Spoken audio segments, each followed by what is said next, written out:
આપણે જોશું પરિમિતિ અને ક્ષેત્રફળ, ચેપ્ટર નંબર 11 માપન. બરોબર. હવે એમાં પહેલી વ્યાખ્યા છે ક્ષેત્રફળ. ક્ષેત્રફળ એટલે શું? ક્ષેત્રફળ કોને કહેવાય? બરોબર. તો હેડિંગ આપો ક્ષેત્રફળ. ક્ષેત્રફળ વ્યાખ્યા લખાવ તેમ. આકૃતિ વડે સમતલમાં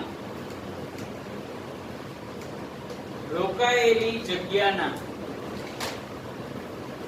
આકૃતિ વડે સમતલમાં રોકાયેલી જગ્યાના માપનને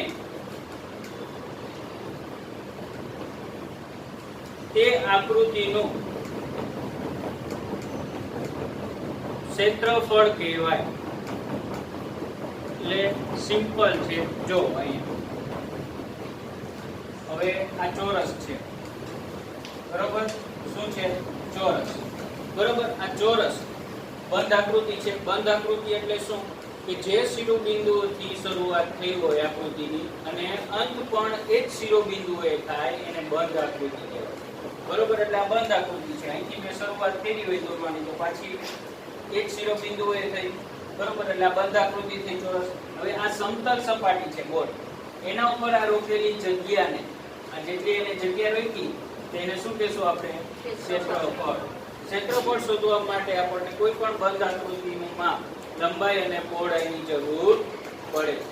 બે માપ આપેલા હોય ત્યારે જ આપણે એનું ક્ષેત્રફળ શોધી શકીએ. કોઈ પણ એક માપ આપેલું ન હોય તો આપણે એ માપની શું કરવી પડે? શોધ કરવી પડે પહેલા, અને પછી એની ગણતરી થઈ શકે. બરોબર. પછી હેડિંગ આપો પરિમિતિ.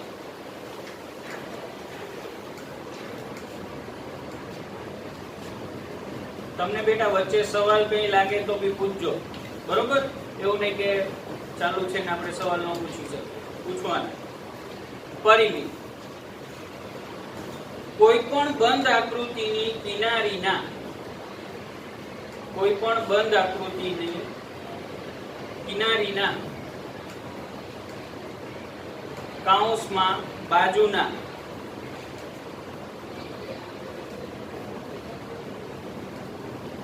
માપના સરવાળાને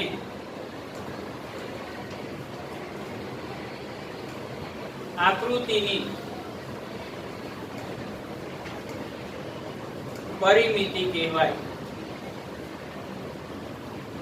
એટલે તમે જોઈ શકો જેવી વ્યાખ્યા છે એવું જ એનું કામ છે. કોઈ પણ બંધ આકૃતિની કિનારીના બાજુ, કિનારી એટલે કે એની બાજુ, એટલે કે આ જે ચોરસ છે, આ ચોરસની જે બાજુઓ છે એટલે કે એની બોર્ડર, એ દરેક બોર્ડરના માપના સરવાળાને એ આકૃતિની પરિમિતિ કહેવાય. બરોબર.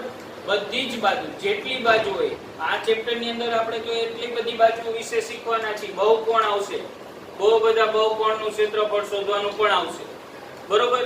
તો એમાં પણ આપણે બધા જ ભાગ અલગ અલગ કરીને એનું ક્ષેત્રફળ શોધીને બહુકોણનું ક્ષેત્રફળ શોધવાના પણ દાખલા આવવાના છે. એટલે આપણે શું કરવું પડે? એની પરિમિતિ શોધવી હોય તો પહેલા જેટલી બાજુ હોય એટલી બધી બાજુઓના માપનો સરવાળો કરો એટલે એની શું મળે? પરિમિતિ મળે. ખ્યાલ આવ્યો બધાને? ક્લિયર?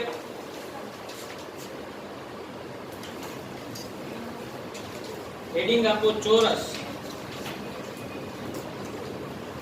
ચોરસ. ચોરસનું હેડિંગ આપ્યું. બરોબર. પછી ચોરસની આકૃતિ દોરવાની. એનું માપ A. બરોબર. એ માપ આપ્યું. હવે અહીંયા ધ્યાન આપો. જો દોરતા બી જજો અને અહીંયા પણ ધ્યાન આપો. આ ચોરસ છે. ચોરસની પરિમિતિ શોધવી હોય તો સૂત્ર શું બને? 4 ગુણ્યા લંબાઈ. કેમ કે ચોરસની ચારે બાજુઓના માપ સમાન હોય છે.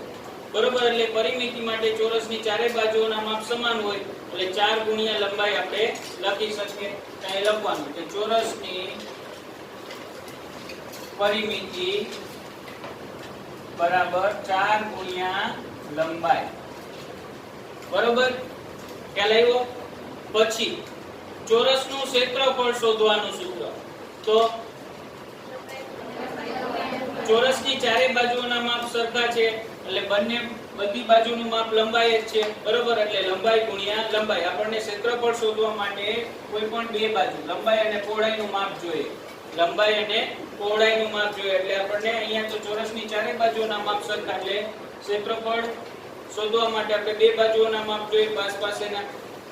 તો અહીંયા એક થશે, બધી બાજુઓના માપ સરખા એટલે માટે ચોરસનું ક્ષેત્રફળ શોધવાનું સૂત્ર તો કે લંબાઈ ગુણ્યા લંબાઈ. બરોબર, ખ્યાલ આવ્યો? હવે જોશું આપણે લંબચોરસ. લંબચોરસનો હેડિંગ આપો લંબચોરસ. પછી આપણે લંબચોરસની આકૃતિ દોરવાની. આ લંબાઈ અને આ પહોળાઈ.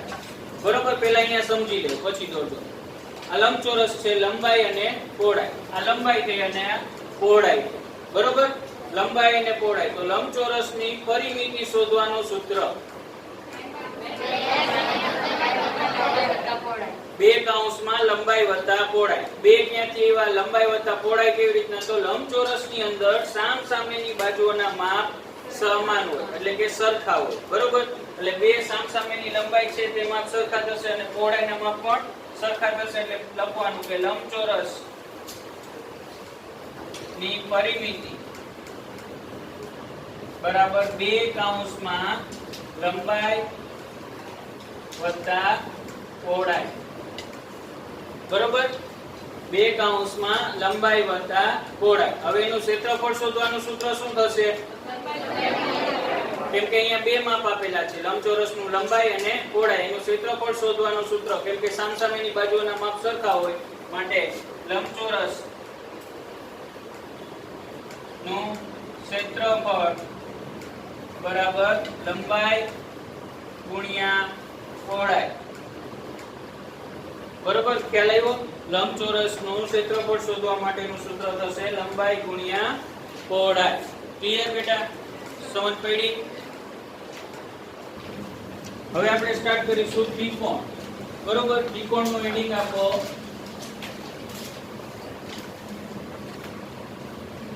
ત્રિકોણ દોરો. વચ્ચે ભેદ આવશે.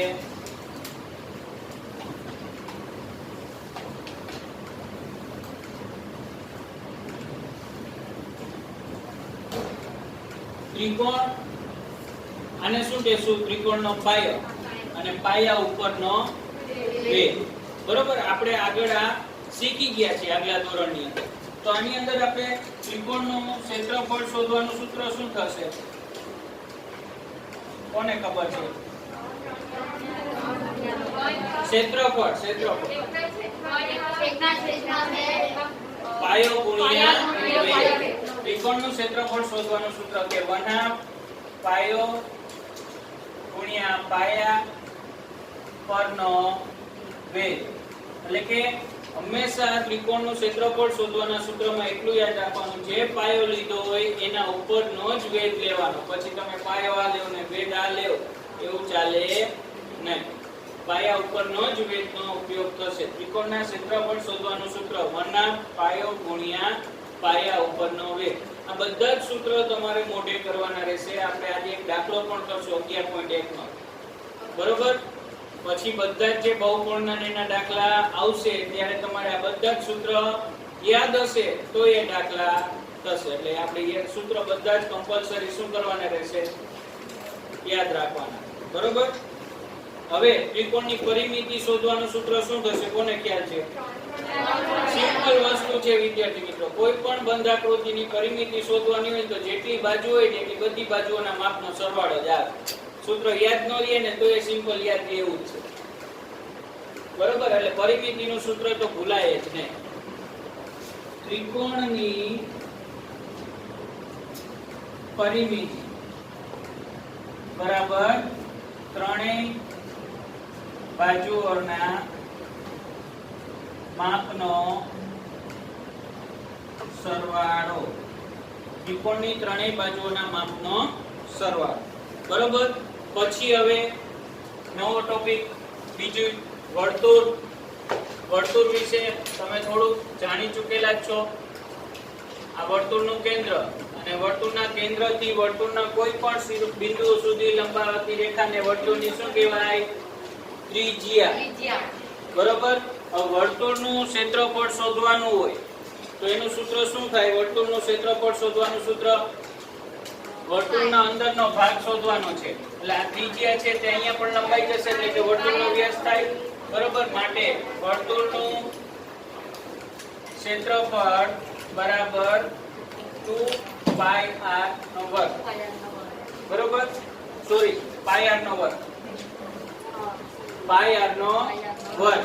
પાઈ ની કિંમત થાય 3.14 અથવા 22/7. આની સાબિત્ય જો આપણને આગલા ધોરણમાં પણ આવશે, 9માં અને 10માં. હવે વર્તુળની પરિમિતિ શોધવાનો હોય તો વર્તુળની પરિમિતિ એવું નથી લખાતું. આપણે કયો શબ્દ એના માટે ઉપયોગ કરવાનો? પરિ. માટે વર્તુળનો પરિ બરાબર શું આવશે? 2πr નો, અને આ છે શું થશે? વર્તુળની ત્રિજ્યા. આ સૂત્ર તમારે યાદ રાખવાના. વર્તુળનો પરિઘ 2πr અને વર્તુળનું ક્ષેત્રફળ πr નો વર્ગ. ખ્યાલ આવ્યો? આ બે સૂત્ર તમારે ક્લિયર મોઢે કરવાના રહેશે.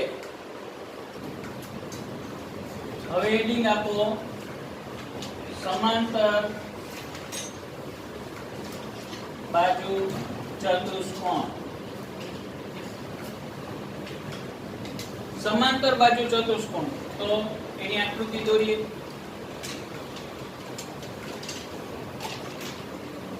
આ સમાંતર બાજુ ચતુષ્કોણ થયું. બરોબર.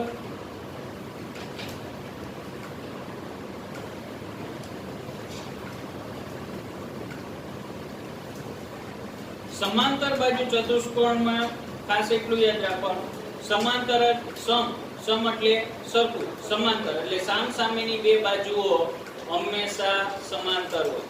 એટલું યાદ. સમાંતર એટલે શું? કે આગળ જતા પણ એ એકબીજાને છેદતી ન હોય. એક્ઝામ્પલ તરીકે રેલવેના પાટા. આપણા બ્લેક બોર્ડ છે, આપણે વ્હાઇટ બોર્ડની આ બંને બોર્ડર કોઈ દિવસ એકબીજાને છેદે? એટલે આ બંને ઉપર નીચેની બે બોર્ડર એકબીજાને કેવી છે? સમાંતર. બરોબર. તો એનું ક્ષેત્રફળનું સૂત્ર શું થાય? તો અહીંયા લખો જો, સમાંતર બાજુઓના સમાંતર બાજુ ચતુષ્કોણનું ક્ષેત્રફળ બરાબર આ પાયો અને આ એના ઉપરનો વેધ. પાયો ગુણ્યા પાયા પરનો વેધ. બરોબર. પાયો ગુણ્યા પાયા પરનો વેધ. ક્ષેત્રફળ શોધવા માટે આપણે અહીંયા સમાંતર બાજુ ચતુષ્કોણમાં લંબાઈ અને પહોળાઈનું માપ જોઈએ નહીં, એક જ બાજુનું માપ અને એના ઉપરનો વેધ. બરોબર. હવે એની પરિમિતિ શોધવાનું સૂત્ર તો સિમ્પલ છે, ચારે બાજુઓના માપનો સરવાળો. તો એ લખવાનું કે સમાંતર બાજુ ચતુષ્કોણ ની પરિમિતિ બરાબર ચારે બાજુઓના માપનો સરવાળો. બરાબર. ખ્યાલ આવ્યો બધાને? ક્લિયર થયું? પછી આવશે સમલંબ. સમલંબ ચતુષ્કોણ. સમલંબ ચતુષ્કોણ જેવું એનું નામ છે એવી જ એની આકૃતિ છે. એમાં બે બાજુ સમાંતર હોય છે અને બીજી બે બાજુ એ બે સમાંતર બાજુઓને લંબ હોય. આ આકૃતિ આવી જ આવે એવું ફિક્સ હોતું નથી. આ રીતની પણ હોય એટલે કે આ ભાગનો હોય. બરોબર. હવે આ ઊંચાઈ બે સમાંતર બાજુઓ વચ્ચેનું લંબ અંતર. બે સમાંતર બાજુઓ બે સમાંતર બાજુ છે એ બે વચ્ચેનું શું છે? આ h એટલે એનું લંબ અંતર. આ a બાજુ, આ b બાજુ, આ બંને બાજુઓના માપ કેવા હોય? સરખા. એટલે કે બંને બાજુ સરખા ન હોય, સોરી ડિફરન્ટ હોય, પણ બંને બાજુઓના માપનો સરવાળો શોધવાનો. હવે સમલંબ ચતુષ્કોણ નું ક્ષેત્રફળ શોધવાનું સૂત્ર, આની પરિમિતિ શોધવાનું નહીં, પણ ક્ષેત્રફળ શોધવાનું સૂત્ર જોવાનું છે. તો લખો સમલંબ ચતુષ્કોણ નું ક્ષેત્રફળ બરાબર 1/2 ગુણ્યા સમાંતર બાજુઓનો સરવાળો. સમાંતર બાજુઓનો સરવાળો. સમાંતર બાજુઓ એટલે આ a અને b, આ બંને એકબીજાને સમાંતર છે. આ બંને બાજુ એકબીજાને સમાંતર ન થાય. કેમ? એ આગળ જતા જો તમે છેદે, એટલે એ બંને એકબીજાને સમાંતર નથી. બરોબર? ગુણ્યા હજી આના પછી ગુણાકારમાં શું આવશે? તો લખવાનું સમાંતર બાજુઓ વચ્ચેનું લંબ અંતર. સમાંતર બાજુઓ વચ્ચેનું લંબ અંતર. આને છે ને તમે બીજી રીતે પણ લખી શકો. અહીંયા ધ્યાન આપો. જ્યારે આપણે દાખલા ગણીએ ત્યારે આટલું મોટું સૂત્ર લખવા જવાનું નહીં. શું કીધું? સમાંતર બાજુઓ વચ્ચેનું લંબ અંતર, એટલે આપણે એને h લેશું. બરોબર? પછી સમાંતર બાજુઓના માપનો સરવાળો, તો a + b ભાગ્યા 2 થઈ ગયું. આ સૂત્રનો આપણે ઉપયોગ કરવાનો દાખલા ગણતી વખતે. ખ્યાલ આવ્યો? સમજ પડી? ક્લિયર થયું? હવે હેડિંગ આપો સમબાજુ. સમબાજુ ચતુષ્કોણ. સમબાજુ ચતુષ્કોણ એટલે શું? કે ચારેય બાજુઓ કેવી હોય? સમ એટલે સરખી, બાજુ એટલે બાજુ, ચારે ચાર બાજુઓના માપ સરખા હોય. હવે એનું ક્ષેત્રફળ શોધવાનું, એટલે એમાં બે વિકર્ણ છે. સમબાજુ વિકર્ણ આપણે શીખીને આવેલા છે. એક વિકર્ણનું નામ D1 ને બીજાનું D2. બરોબર? સમબાજુ ચતુષ્કોણના બે વિકર્ણ હોય છે જે પરસ્પર કાટખૂણે દુભાગે છે, એટલે બે સરખા ભાગ પાડે છે. બરોબર? અને સમબાજુ ચતુષ્કોણના વિકર્ણના માપ કેવા હોય? સરખા હોય. બરોબર? આપણે આ શીખેલા છીએ. કયા ચેપ્ટરમાં? ત્રીજા ચતુષ્કોણ વાળા.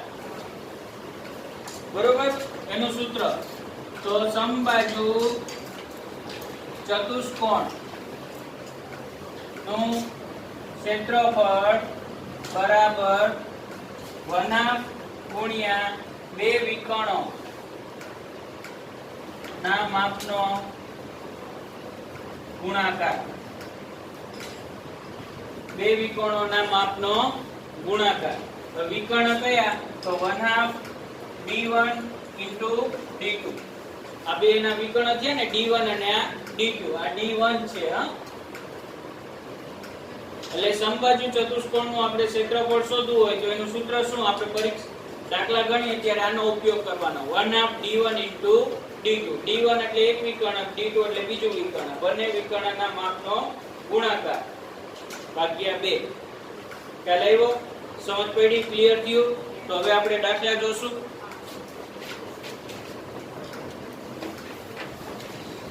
હેડિંગ આપવાનું કે સ્વાધ્યાય 11.1 દાખલા નંબર 1. એની આકૃતિ દોરો. હવે દાખલો હું અહીંયા સમજાવું છું ને, ત્યારે અહીંયા જ ધ્યાન આપવાનું. લખવાનું કોઈ નથી. બરોબર? કોઈ પણ વિદ્યાર્થી દાખલો અત્યારે મારી સાથે લખશે નહીં.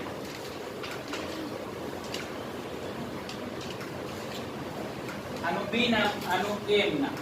હવે અહીંયા સમજો. પછી અત્યારે કોઈ લખવું નહીં, પેન મૂકી દો બધા. અહીંયા આકૃતિમાં એક ચોરસ અને એક લંબચોરસ ખેતર તેમના માપ સાથે આપેલા છે. અહીંયા એક આ ચોરસ ખેતર છે અને આ બીજું લંબચોરસ ખેતર છે. આ બંનેના માપ આપણને આપેલા છે. ચોરસ ખેતરનું એક બાજુનું માપ આપેલું છે એટલે ચારે ચાર બાજુઓનું માપ મળી ગયું. લંબચોરસમાં આપણને લંબાઈનું જ માપ આપેલું છે પણ પહોળાઈનું માપ આપેલું નથી. બરોબર? એટલે પહેલા તો આપણે એ શોધવું પડશે. પણ આમાં બીજી કઈ વિગત માહિતી છે તે જોઈએ. આ બંને ખેતરોની પરિમિતિ સમાન છે. આ બંને ખેતરોની પરિમિતિ કેવી છે? સમાન. પણ આપણને પરિમિતિ જ નથી આપી તો કેવી રીતના ખબર પડશે એ સમાન છે? એટલે માટે આપણે શું કરવું પડશે? પરિમિતિ કોઈ એકની શોધવી પડશે ને, તો આપણને પરિમિતિનું માપ મળશે. પછી છેલ્લો સવાલ એવો કર્યો, કયા ખેતરનું ક્ષેત્રફળ વધારે છે? હવે ક્ષેત્રફળ વધારે છે એ શોધવા માટે એટલે આપણે પહેલા શોધવાનું શું? તો છેલ્લેથી ચાલુ કરીએ. પહેલા તો આપણને આ બંનેનું ક્ષેત્રફળ શોધવાનું કીધું, એટલે કે આમાંથી કોનું વધારે છે એ જોવા માટે બંનેનું ક્ષેત્રફળ શોધવું પડે. હવે બંનેનું ક્ષેત્રફળ શોધવા માટે હવે આ ખેતરનું તો ક્ષેત્રફળ આપણે શોધી શકીએ. કેમ? એક જ બાજુના માપ પરથી મળી જાય, ચોરસ છે એટલે. પણ આનું મળશે? ન મળે. આનું ક્ષેત્રફળ શોધવા માટે આપણને પહોળાઈ જોશે, તો પહોળાઈ આપણી પાસે નથી. હવે પહોળાઈ શોધવી પડે. પહોળાઈ શોધવા માટે આની પરિમિતિ જોશે, તો પરિમિતિ નથી આપણી પાસે. પણ આપણને એવું કીધું પરિમિતિ સમાન છે. કોની? આ બંને ખેતરની. આનું એક માપ છે તો આની પરિમિતિ મળી જશે. એટલે પહેલા આપણે આની પરિમિતિ શોધવી પડશે, પછી આનું ક્ષેત્રફળ શોધવાનું, પછી આની પરિમિતિ મળીને એના પરથી આનું પહોળાઈનું માપ શોધવું, અને પછી આનું શું શોધશું? ક્ષેત્રફળ. આનું ક્ષેત્રફળ તો શોધી લીધું, બંનેનું ક્ષેત્રફળનું માપ જોઈ લેવાનું, કોનું વધારે એ આપણો આન્સર. ખ્યાલ આવ્યો? હંમેશા રકમમાં પહેલા સમજવાની, પછી એને ઊંધેથી સ્ટાર્ટ કરવાની. આપણે શું જોઈએ છે? આ ક્ષેત્રફળ જોઈએ. એના માટે આપણને કઈ વસ્તુ જોશે? આ જોશે. ઈ છે નથી તો ઈ શોધવા માટે આપણે ક્યાં જવાનું? એ રીતના આપણે ઊંધેથી સ્ટાર્ટ કરવાનું. એટલે આપણે ફર્સ્ટ આવી જાય. ખ્યાલ આવ્યો? સમજ પડી? કેવી રીતના મેં કર્યું તે? આપણે ક્ષેત્રફળની જરૂર છે, તો ક્ષેત્રફળ માટે કયા માપની જરૂર પડે? લંબાઈ અને પહોળાઈ. આમાં તો છે પણ આમાં નથી. પહોળાઈ શોધવા માટે પરિમિતિ જોઈએ, તો આ બંનેની સમાન છે. પરિમિતિ સમાન છે, પરિમિતિ આપણી પાસે નથી, પણ આની પરિમિતિ શોધીએ તો આની મળી જાય, કેમ કે બંને સમાન છે. એટલે પહેલા આની પરિમિતિ શોધવી પડશે, સાથે સાથે એનું ક્ષેત્રફળ પણ આપણે શોધી લેશું. એટલે પહેલા આપણે શું શોધશું? ચોરસની પરિમિતિ. તો અહીંયા લખવાનું ચોરસ ખેતરની પરિમિતિ. એનું સૂત્ર શું થશે? 4 ગુણ્યા લંબાઈ. 4 ગુણ્યા લંબાઈ. તો ચોરસ ખેતરની પરિમિતિ શોધવાની, તો લંબાઈ કેટલી આપેલી છે આપણને? 60 મીટર. બરોબર? 6 ચોક 24, 240 મીટર. ક્લિયર? 240 મીટર. હવે આપણને પરિમિતિ મળી ગઈ, તો હવે એનું ક્ષેત્રફળ પણ શોધી લઈએ. તો અહીંયા લખવાનું ક્ષેત્રફળ શોધવા માટે ચોરસની ચારે બાજુઓના માપનો સરવાળો માપ સમાન હોય છે. ચોરસની ચારે બાજુઓના માપ સમાન હોય છે, માટે ચોરસ ખેતરનું ક્ષેત્રફળ બરાબર સૂત્ર શું થશે? લંબાઈ ગુણ્યા લંબાઈ. ચોરસ છે એટલે લંબાઈ ગુણ્યા લંબાઈ. આ રીતે લખી શકો તો પરીક્ષામાં નહીં, અત્યારે લખો તો ચાલશે. લંબાઈ ગુણ્યા લંબાઈ એટલે શું થશે? 60 ગુણ્યા 60 બરાબર શું થાય? 3600. 6 6 36. નાનો શૂન્ય ચોરસ મીટર. ક્ષેત્રફળનું માપ હોય એટલે આપણે અહીંયા એકમમાં ચોરસ મીટર લખવું પડે. જો સેન્ટીમીટરમાં આપણને માપ આપેલા હોય તો ચોરસ સેમી લખવાનું, અને મીટરમાં આપેલા હોય તો ચોરસ મીટર લખવાનું. બરોબર? એટલે 3600 ચોરસ મીટર થયું. બરોબર? એટલે આપણને ચોરસનું ક્ષેત્રફળ મળી ગયું. હવે તો આપણે શોધવાનું કોનું રહ્યું? લંબચોરસનું. લંબચોરસનું માપય શોધવું પડે ને. ક્ષેત્રફળ શોધવા માટે એનું પહોળાઈનું માપ જોશે, એટલે એ શોધવું પડે. તો આપણે શું કરવાનું? એ લખવાનું ચોરસ અને લંબચોરસ ખેતરની પરિમિતિ સમાન છે. ચોરસ અને લંબચોરસ ખેતરની પરિમિતિ સમાન છે. તો આપણે બંનેને લખીએ કે લંબચોરસ ખેતરની પરિમિતિ બરાબર ચોરસ ખેતરની પરિમિતિ. બંને સમાન છે એવું કહેવાનું ને. હવે એના સૂત્ર મૂકીએ. તો લંબચોરસ ખેતરની પરિમિતિનું સૂત્ર શું? તો કે 2 કૌંસમાં લંબાઈ વત્તા પહોળાઈ. બરોબર? હવે આપણને અહીંયા ચોરસ ખેતરની પરિમિતિ તો આપણે તો શોધી લીધી. કેટલી? 240. તો આપણે લખીએ 240 બરોબર. હવે આથી કોઈ માપ આપેલા છે લંબાઈ અને પહોળાઈમાં? તો આપેલું છે. લંબાઈ કેટલું? 80 મીટર. પહોળાઈ આપણે શોધવાની. બરાબર 240. બરોબર. તો બે ગુણાકારમાં છે ડાબી બાજુ બરાબરની પેલી બાજુ જતા ભાગાકારમાં જશે એટલે 240 ભાગ્યા 2 માટે 80 વત્તા પહોળાઈ બરાબર 120. 240 ભાગ્યા 2 એટલે 120. હવે 80 પ્લસ ડાબી બાજુ છે બરાબરની પેલી બાજુ જતા કેવા થશે? 5 ભાગ્યા એટલે 120 માઈનસ 80 માટે લંબચોરસ ખેતરની પહોળાઈ કેટલી થઈ? 40 મીટર. બરોબર. આપણને પહોળાઈ મળી ગઈ કેટલી? 40 મીટર. હવે આપણી પાસે લંબાઈ પણ છે અને પહોળાઈ પણ છે તો ક્ષેત્રફળ મળી જાય. તો લંબચોરસ ખેતરનું ક્ષેત્રફળ બરાબર શું આવશે? લંબાઈ ગુણ્યા પહોળાઈ. તો કેટલું થાય? લંબાઈ કેટલી? 80. પહોળાઈ કેટલી? 40. 8 32 0 0 ચોરસ મીટર. તો તમે જો લંબચોરસ ખેતરની પહોળાઈ ક્ષેત્રફળ કેટલું આવ્યું? 3200 ચોરસ મીટર અને ચોરસ ખેતરનું ક્ષેત્રફળ કેટલું આવ્યું? 3600 ચોરસ મીટર. આપણે છેલ્લો આન્સર શું જોતો તો કયા ખેતરનું ક્ષેત્રફળ વધારે? A કે B? તો આપણું કયું થયું? A. તો લખવાનું ચોરસ ખેતરનું ક્ષેત્રફળ વધારે હશે. ક્લિયર? સમજ પડી? બરોબર. ફરીથી આપણે સમજીએ.